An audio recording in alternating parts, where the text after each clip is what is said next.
warahmatullahi wabarakatuh. Nama saya Regita Aisydiaul Haq dengan NIM 19210204.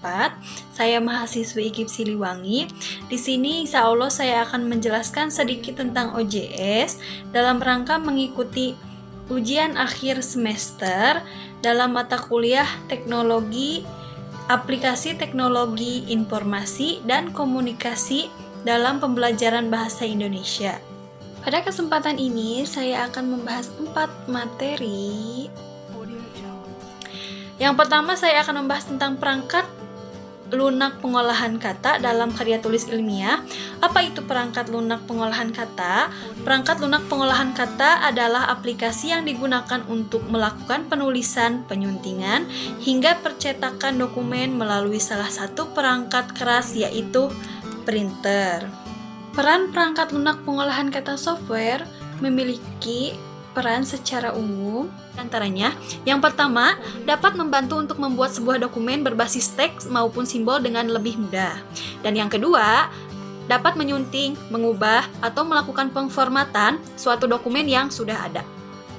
Yang ketiga, membantu percetakan dokumen yang lebih mudah dan cepat. Yang keempat, membantu pembuatan sampul, laporan, skripsi, buku, dan lain-lain.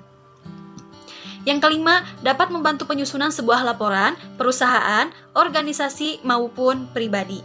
6. Dapat membantu pembuatan surat dengan cepat. Yang ketujuh, membuat tabel lebih mudah meski tidak secepat perangkat lunak pengolahan angka. Yang kedelapan, meminimalisir kesalahan dalam sebuah penulisan. Yang kesembilan, menghemat waktu dan tenaga dalam pembuatan dokumen. Lalu sekarang kita akan mengenal Open Journal System dan templating. Sebelum kita mengenal tentang OJS atau Open Journal System, ada baiknya kita mengetahui terlebih dahulu mengenal beberapa unsur dalam OJS tersebut. Berikut beberapa prasyarat sebelum kita mengenal OJS, yaitu yang pertama, pemformatan teks dalam pengolahan kata. Yang kedua, teks karya ilmiah. Yang ketiga, penulisan, kutipan, dan daftar pustaka.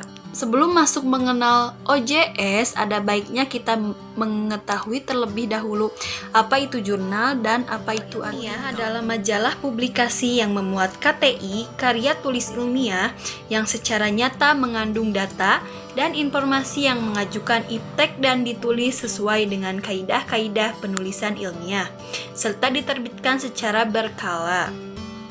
Dan artikel ilmiah adalah karya ilmiah yang dikhususkan untuk diterbitkan di jurnal ilmiah. Ada dua bentuk karya artikel ilmiah. Yang pertama, artikel konseptual, yaitu artikel yang diangkat dari gagasan atau ide penulis. Yang kedua, artikel penelitian, yaitu artikel yang diangkat hasil penelitian. Setelah kita mengetahui unsur yang terdapat dalam sebuah jurnal, mari kita berkenalan dengan apa yang dinamakan dengan OJS atau Open Journal System. Apa itu OJS? OJS atau Open Journal System yaitu platform pengelolaan jurnal ilmiah secara online. OJS memungkinkan pengelola jurnal untuk migrasi dari sistem pengelolaan offline menjadi online.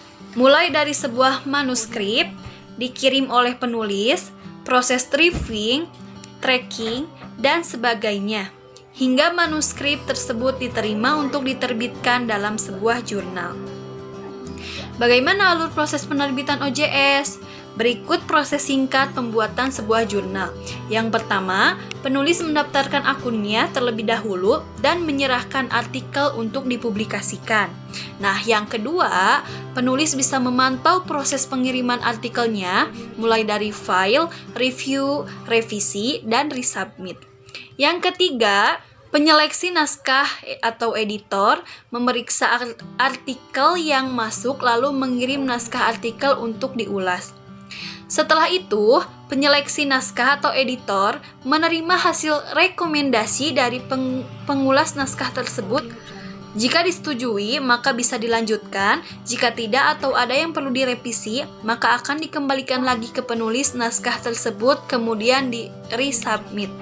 Selanjutnya, Penyeleksi naskah atau editor melakukan langkah atau tahap selanjutnya, yaitu editing naskah mulai copy edit, format layout, dan proofread. 6. Penyeleksi naskah atau editor membuat isu dari naskah tersebut atau setelan jurnal dan mengorganisasi daftar kontennya. Yang ketujuh, penyeleksi naskah atau editor merekam semua proses penerimaan naskah dan naskah artikel masuk sampai naskah artikel layak dipublikasikan. Yang kedelapan, jika semua sudah siap, sesuai dengan prosedurnya, maka penyeleksi naskah atau editor bisa langsung melakukan proses publikasi dengan memilih kapan akan diterbitkannya, isu, dan tanggalnya. Kesembilan, setelah jurnal sudah terpublikasi, maka penulis bisa mendaftarkannya ke situs pengindeks seperti Google Scholar, Search Engines, dan lain-lain.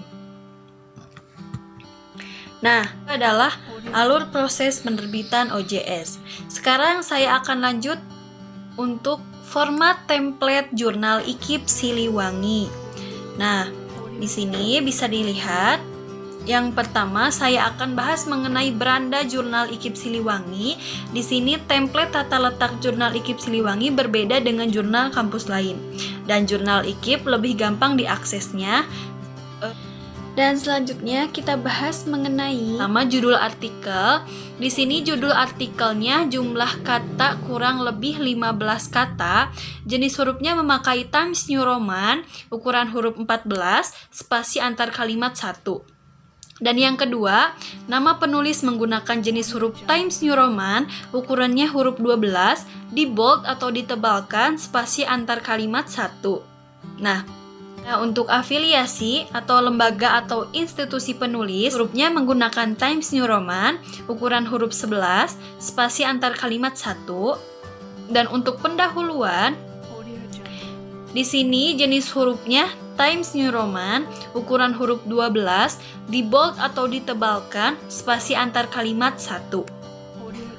Nah, untuk batang tubuh teks pendahuluan, jenis huruf Times New Roman, ukuran huruf 12 reguler, spasi antar kalimat 1. Nah, untuk daftar pustaka, contoh penulisan daftar pustaka dari berbagai sumber ini berbeda-beda. Baik, untuk sekarang, yang terakhir saya akan membahas tentang perbedaan template kampus IKIP Siliwangi dengan template jurnal kampus lain.